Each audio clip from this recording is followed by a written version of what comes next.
खबर के साथ Ladakh roller skating association and district youth services and sports ले ने लैमडोम रोलर स्केटिंग क्लब के साथ मिलकर 4 से 6 नवंबर पहली Ladakh fastest roller skating championship का आयोजन कराया है।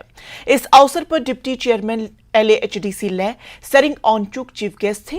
अलग अलग स्कूलों के 260 से ज्यादा पार्टिसिपेंट्स ने इसमें हिस्सा लिया था।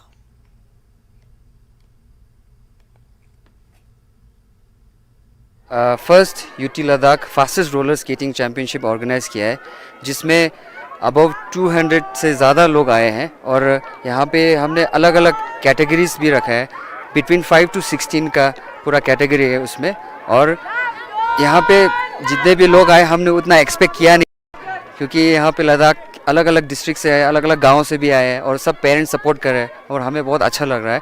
और हमारा ये जो मेंबर, ये हमारा 3rd ईयर है और हमारा एफिलेटेड भी है। हमारा मेंबरशिप यहाँ से इंडियन रोलर स्केटिंग के साथ एफिलेटेड है और हम चाहते हैं कि यहाँ से जितने भी बच्चे जो भी उनका परफॉर्मेंस अच्छा हो, उनको हम और थोड़ा ट्रेनिंग दें और उनको आगे नेशनल लेवल पे रिप्रेजेंट करें यूटी लद्दाख की तरफ से।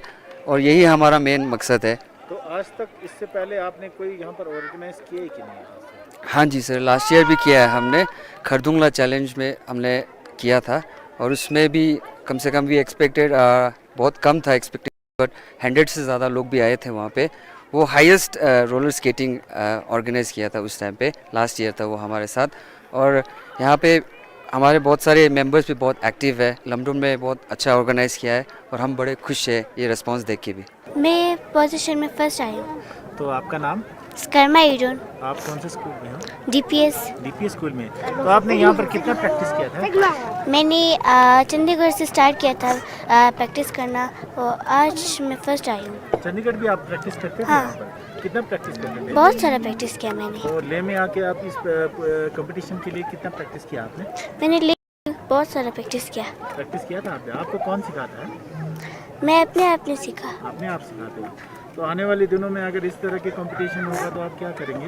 मैं भी उस दिनों में भी फास्ट आऊँगी। कोशिश करेंगे फर्स्ट आने Yes. के लिए। ये बच्चे डिफरेंट एज ग्रुप के यहाँ पर बच्चे आए हुए थे और लद्दाख के कारगिल से भी आए थे और लेह से भी आए थे। तकरीबन 260 से ज़्यादा आए थे और डिफरेंट एज ग्रुप पे यहाँ पर आए और यहाँ पर उनको उसकी वजह से उसी के साथ चलते यहाँ पर उनको कंपटीशन दिया जा रहा है।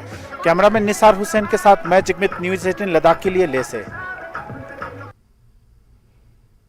लेह हिल काउंसिल डिस्ट्रिक्ट एपेक्स बजट 2022-23 की मीटिंग हुई। फिजिकल एंड फाइनेंशियल स्टेटस पर बातचीत करने के लिए ये मीटिंग आयोजित की गई। Deputy commissioner conference hall Leh में हिल काउंसिल के चेयरमैन एडवोकेट ताशी गियालसन की सदारत में ये इजलास जारी है। सेशन का आगाज टिंगमॉस गैंग कॉन्स्टिट्यूंसी ताशी तंदूप के निव इलेक्टेड काउंसलर के स्वागत के साथ हुआ। सेशन के दौरान 2 रेजोल्यूशंस पेश की गई, जिनमें एक एग्जीक्यूटिव काउंसलर स्टेंजन चौसपल की तरफ से लद्दाख के कॉन्स्टिट्यूंशियल सेफगार्ड के मुतालिक एक रेजोल्यूशन है और लोअर लेह काउंसलर सरिंग नामग्याल की तरफ से लद्दाख के 6th शेड्यूल के मुतालबे पर रेजोल्यूशन शामिल है। जो 2 रेजोल्यूशंस के बारे में जो आपने बात की, मुझे लगता है कि ज्यादा टाइम नहीं लगेगा, ओनली 15-20 मिनट्स। तो उसको पहले खत्म करके फिर हम अगर हम मूव करें डिपार्टमेंट के रिव्यू पर, वो मेरे ख्याल से दैट्स माय सबमिशन होगा अच्छे से। वो क्योंकि वहाँ पे फिर 11 साढ़े 11 भी बचते नहीं, फिर पिछले साल का तो मालूम किस तरह से होता। तो क्योंकि सबके सामने ये उजागर होना, सबके सामने डिस्कशन होना, सबके हित। तहसील शरगुल के BLOs की मीटिंग हुई थी। हायर सेकेंडरी स्कूल में ये मीटिंग हुई। यहां नए BLOs को उनके कामों की जानकारी दी गई और अलग अलग स्कीमों के लिए लोगों के आधार कार्ड लिंक कराने पर जोर दिया गया। BLOs 7 नवंबर को पब्लिक आउटरीच के प्रोग्राम रखेंगे और अलग अलग जगहों पर लोगों की शिकायत सुनी जाएंगी।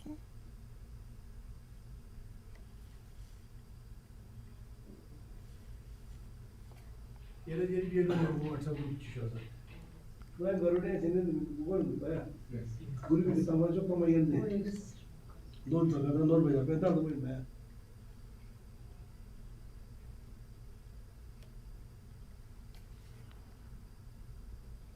Bu ihtiyaç Ele diye bir WhatsApp düşüyordu. Ben görüne senin bu baya. Bunu bir tamam çok ama yendi. Don çakadan don baya. Ben de bunu baya. कभी कोई इलेक्शन कमीशन से सनकू में MI-172 हेलीकॉप्टर की ट्रायल लैंडिंग सफल रही। Secretary civil aviation और लद्दाख के divisional commissioner स्वागत बिस्वास और डिप्टी कमिश्नर करगिल संतोष सुखदेव की हिदायत पर सनकू में बनाए गए नए हेलीपैड पर ट्रायल लैंडिंग कराई गई। इस हेलीकॉप्टर में 25 सीटों की गुंजाइश है। करगिल के nodal officer civil aviation Mohammad Hussain और पायलट का सनकू में स्वागत किया गया। सनकू में करगिल की लद्दाख पहाड़ी काउंसिल के काउंसलर आगा सईद अहमद रिजवी के साथ executive engineer SVD Saeed Mehdi और मकामी लोगों ने हेलीकॉप्टर से आने वाली टीम को वेलकम किया।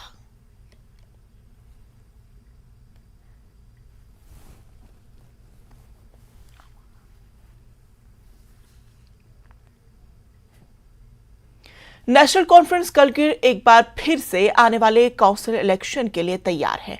कमर अली आखून के रीजनल सदर बनाए जाने के बाद नेशनल कॉन्फ्रेंस एक बार फिर सरगर्म हो गई है। में पार्टी हाईकमान ने एक्स मिनिस्टर कमर अली आखून को रीजनल सदर बनाया है, जिसके बाद नेशनल कॉन्फ्रेंस आने वाले काउंसिल इलेक्शन की तैयारी में लग गई है। और इसी सिलसिले में कमर अली आखून ने न्यूज 18 से बातचीत की। वो पार्टी को ब्लॉक लेवल पर फिर एकजुट करना चाहते हैं। आखून कहते हैं कि पार्टी के खिलाफ प्रोपेगेंडे खत्म हो चुके हैं और पार्टी का हर ब्लॉक वर्कर बहुत मेहनत कर रहा है, लेकिन अभी उन्हें जमीन पर बहुत काम करना बाकी है। अगला प्लान हमारा ये है कि किसी तरीके से जो है, अब तो दोनों डिस्ट्रिक्ट से हमें जिम्मेदारी मिली है, तो पहले तो मैं इन सब के लिए जो अपनी जो है लीडरशिप्स का, यानी डॉक्टर फारूक अब्दुल्ला साहब और उमर अब्दुल्ला साहब या जनरल सेक्रेटरी और सूबाई सदर का जो है मशकूर हूँ कि मेरे मुझ पर एतमाद करके जो है ये ज़िम्मेदारी दी गई। अब ज़िम्मेदारी जो है जब आई तो आपको ज़िम्मेदारी संभाल के जो है आपको काम करने की ज़रूरत है। अब आप दोनों डिस्ट्रिक्ट में जो काम करने की ज़रूरत है, इंशाल्लाह पहले भी हम काम करते आए, आज भी हम करते जाएंगे इंशाल्लाह। जब ज़िम्मेदारी मिला तो हमारे जो अपने जो हमारे यहाँ पे करगिल के जो हमारे डिस्ट्रिक्ट कमेटी हो, ब्लॉक कमेटी हो, यूथ कमेटी हो, ये सब लोग जो है ना, उनकी ही मरहून मिन्नत है। मेरा ये है कि उनकी वजह से जो है आज तक मुझे इज़्ज़त मिलता है और आगे भी जो है इंशाल्लाह इज़्ज़त मिलेगा। और इज़्ज़त मिला भी, पार्टी ने भी मुझे बहुत कुछ दिया है, बहुत इज़्ज़त दिया है। तो अभी तक जो है यानी एतमाद करके आप पे जो है, यानी भरोसा करके जो है इस तरीके का जो है आपको इस ओहदे पे जो फाइज किया, उसके लिए मैं अपनी लीडरशिप का बहुत ही मशकूर और ममनू। 2023 में कौंसिल के इलेक्शन है, तो आप अपना प्लान कब शुरू कर रहे हैं? इस मिशन पे आप क्या कहेंगे?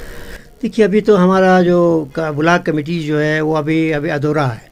बहुत सारे ब्लॉक से भी हमारा है। पहले तो वो ब्लॉक कमेटी से हमारे आ जाएँ, तो उसके बाद जो है फिर आगे जो है स्ट्रेटजी बनाएंगे, किस तरह से हम चलेंगे, क्या यानी कौंसिल के लिए जो है किस तरह से इलेक्शन लड़ के जो है आप फिर आपके हाथ में जो है इख्तियार आ जाए, इसके लिए हम कोशिश ज़रूर करेंगे। इंशाल्लाह कामयाबी भी मिल सकती है, क्योंकि हमारा जो है हम हमेशा जो है करगिल की आवाम के साथ रहा है। करगिल की आवाम की जो है हमने हमेशा इज़्ज़त का रखा है, विकार का इज़्ज़त का हमेशा ख्याल रखा है, और इंशाल्लाह करगिल की आवाम हमें साथ देते आए हैं, आगे भी इंशाल्लाह मुझे पूरी उम्मीद है साथ देते जाएंगे। और यही इसलिए हम लोग पहले जो है हम तंजीम को जो मजबूत करेंगे, डिस्ट्रिक्ट कमेटी तक जो है इलेक्ट कर लेंगे, यानी लोगों की हिमायत से। उसके बाद जो है फिर हम जो है फिर इलेक्शंस के लिए जो है क्या स्ट्रेटजी बनाएंगे, किस तरह चलेंगे, उसमें हम लोग फिर आगे के लिए जो है काम करेंगे। इंशाल्लाह लाइमल मुरतब करके हम आगे चलेंगे। सबसे पहले तो मैं हमारे कायद डॉक्टर फारूक अब्दुल्ला साहब, जनाब उमर अब्दुल्ला साहब, सागर साहब और नासिर साहब का मैं अपनी तरफ से, हमारे ब्लॉक प्रेसिडेंट्स, हमारे वर्कर्स सब की तरफ से उनका बहुत ही मशकूर हूँ कि उन्होंने हमारे बहुत ही काबिल ईमानदार लीडर जनाब कमर अली आखून साहब को ये दी, उन पे एक तरह से नई जिम्मेदारियाँ भी दी है और इज़्ज़त भी उनको दी है, उसके लिए बहुत बहुत शुक्रिया।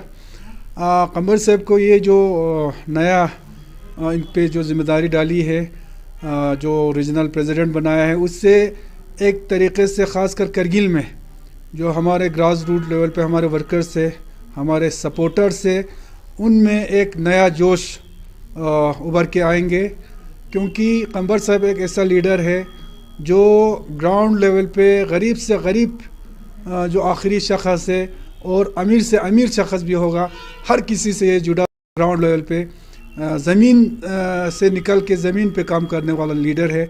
और हर कोई, चाहे हमारे पार्टी का तो है ही है, अपोजिशन में भी लोग हैं, वो कमर साहब का इज़्ज़त करते हैं, पूरा डिस्ट्रिक्ट इनका इज़्ज़त करते हैं। और इंशाल्लाह मैं हमारे हाई कमांड को ये यकीन दिलाता हूँ कि कमर साहब के पीछे पूरे करगिल में हमारे पार्टी के वर्कर्स, हमारे सपोर्टर्स, हमारे लीडरशिप, हमारे काउंसलर सब इनके पीछे खड़े हैं। और जो जिम्मेदारियां आपने इनके ऊपर डाला है, उनमें हम सब मिल के इंशाल्लाह उन जिम्मेदारियों को हम निभाने की कोशिश करेंगे।